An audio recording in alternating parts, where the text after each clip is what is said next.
Zinesters use many different approaches to producing their zines, including typewriters, hand drawing, computer layouts, color graphics and paper, and good old-fashioned photocopied collages.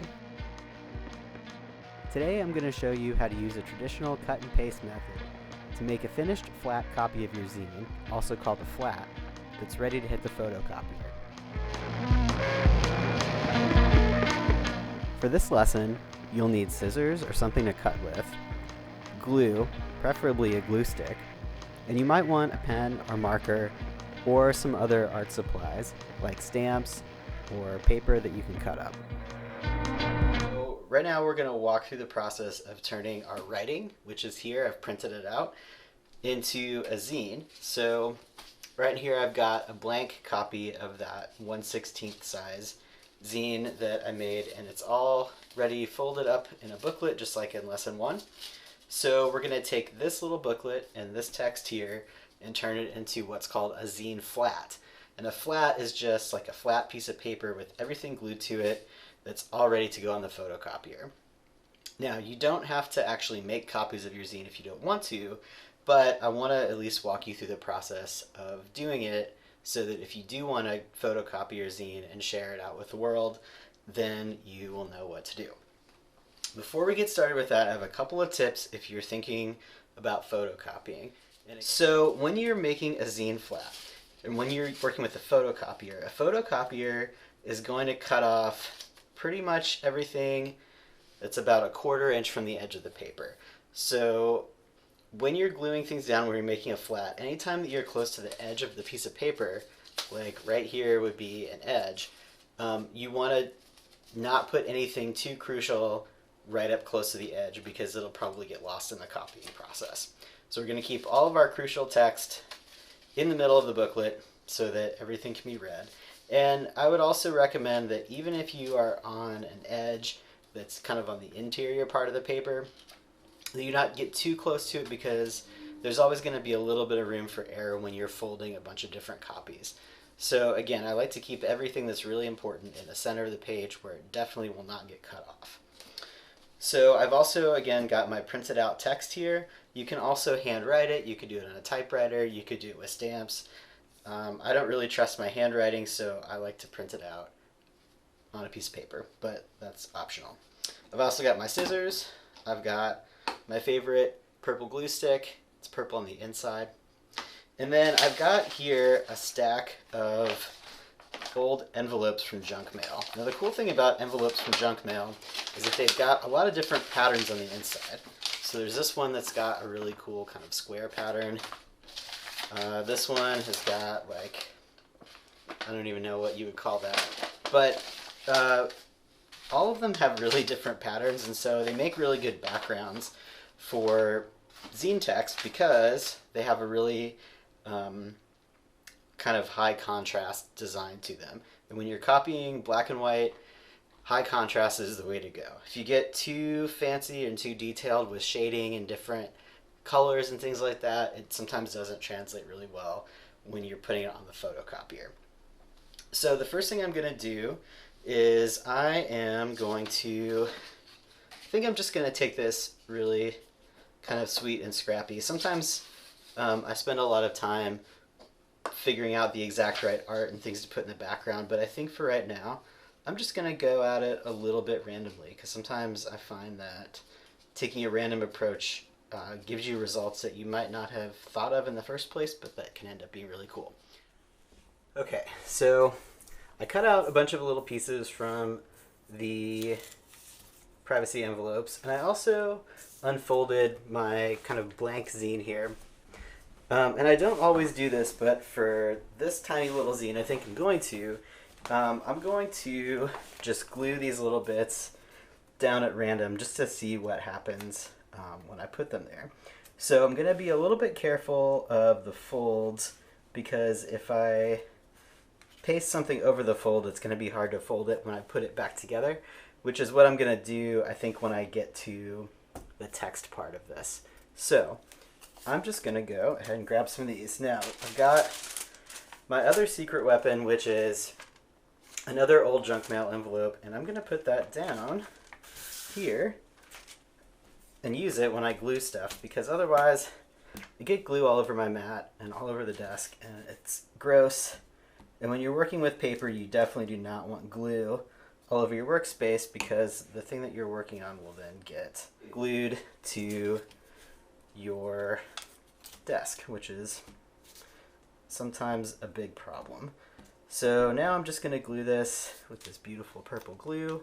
I really like these particular glue sticks because they dry really easily and quickly, and they don't make a big mess. Okay, so see there, I went over the edge a little bit, but I'm just going to give that an extra fold so that when I want to fold it back, it'll go where I want it to go. I'm not going to be too precious about this. I'm just going to rip things. And again, sometimes when I'm making a zine, I like to be really particular about how things go, but also sometimes it's really nice to just let things happen and see what comes out of what you get. And you'll notice that in a couple places I did get a little bit closer to that edge that I talked about avoiding earlier, but that part is okay because that's going to be that's just a background, so it's not going to matter if a little bit of that gets cut off, which it probably will. So we'll go through here, and again, I'm kind of going over that folded edge that I told you to avoid, but I'm going to just fold that again to get a crease before it dries. Okay, so I finished gluing down all of my privacy envelope bits. So the next step is I'm going to fold all this up, and it's going to work really well because when I glued across the folds, I did an extra fold. So now I've got my little booklet put back together, and the next step is I got to put some text in there. So I've got my sheet with all the text on it already, and I'm just going to cut this up so that I have all the different pieces.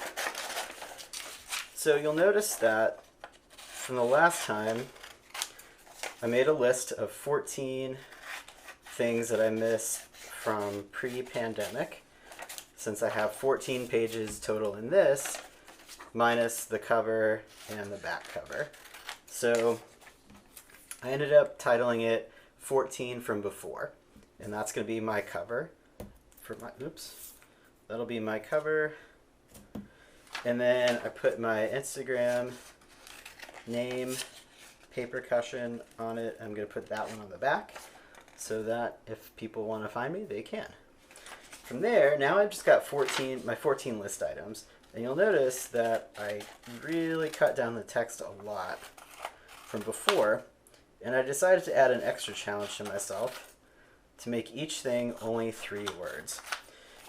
And you know, we talked before about how this can be a time when people are having a lot of creative blocks or maybe struggling to express themselves and everything that's happening. So what I find that is helpful in addressing creative blocks for me is limitations. And so if I'm having trouble coming up with ideas, limiting myself I find is even more helpful than giving myself complete freedom, because then sometimes there are just too many choices. So I've got all of my items clipped into little slips, and I think I'm just going to keep the kind of quick and scrappy approach going here, because sometimes randomness can reveal other ideas that I would not have thought of. So first thing I'm going to do is I got my cover here. I'm going to go ahead and glue down my title. So I'm just going to cut it, and I like to cut my text fairly close to the actual text itself, but it's good if you leave some paper around it so that you don't cut any letters off, or like when you're putting it on your background, I'm not going to lose the text in that because I've got a border around it.